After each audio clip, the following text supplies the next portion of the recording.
Hey people, it's Pixel, and today we're going to be making a rather out there dish called okra and sausage mac and cheese.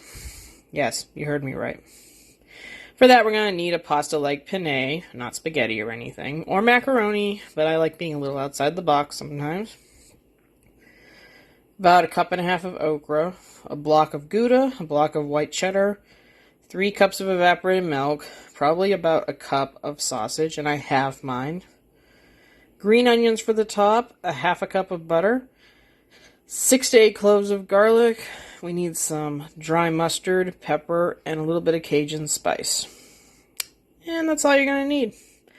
So let's get this thing thrown together. It's also going to be 1/4 cup of flour, which I almost forgot to mention.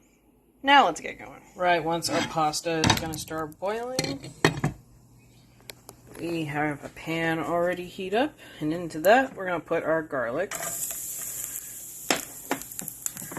and our sausage. Give for that a good 7 or 8 minutes to brown up a little. It's getting brown near the end. You can add in the okra. Give that a good 2 to 3 minutes stirring, and we'll be taking everything out of our pan. Then we can start on our sauce. Okay, next, if our pan totally cleared out, we're going to be putting in our butter. When that gets all melted down, we'll be adding in flour. Okay, once our butter is melted down, we are going to get our flour cooking in it. I do love it when stuff sticks to its little containers. We'll melt that into our butter and make a thick, slightly brown roux of sorts.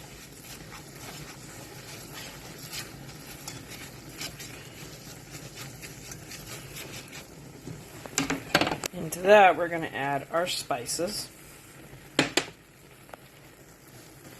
Get that mixed in thoroughly.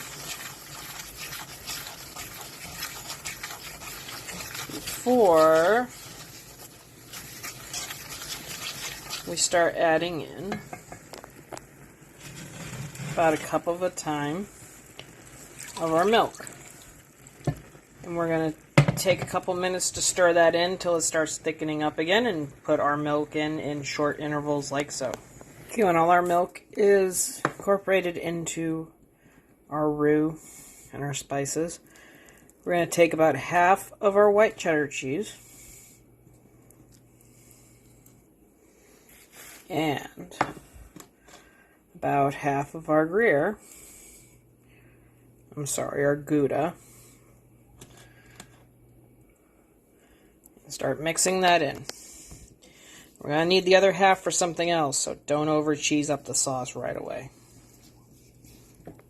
Okay, we've taken our sausage, okra, and our finished pasta, and to that we are going to start adding in our cheese sauce, slowly but surely. Getting it mixed all together. And I'll be back in a little bit when it's all done. Okay, we've got our pasta mixed together with everything. We've got a nice dish for it. We've got our cheese. What we're going to be doing is putting a layer of our mixture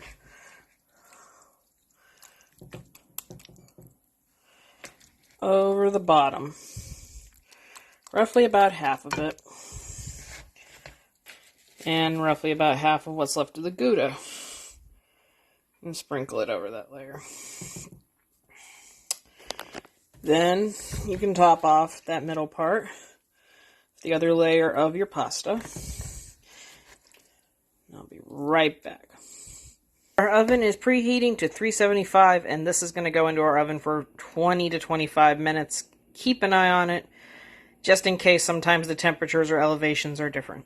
And once it's out of the oven, you're going to want to let it sit a good 10 minutes or so to cool down. Alright, we've dished a little bit out.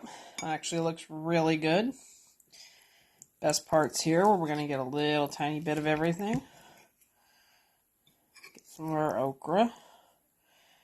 Get some of the mac and cheese. And try it out.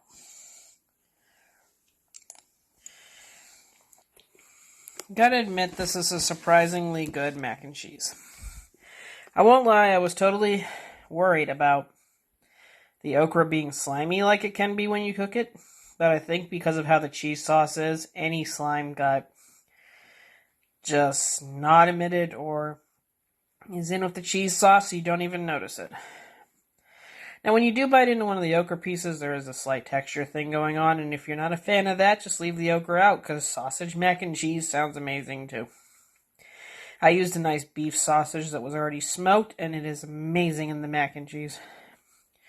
Overall, I'm pleasantly surprised with this, whereas I was going to try it, but like I said, I was kind of leery about it.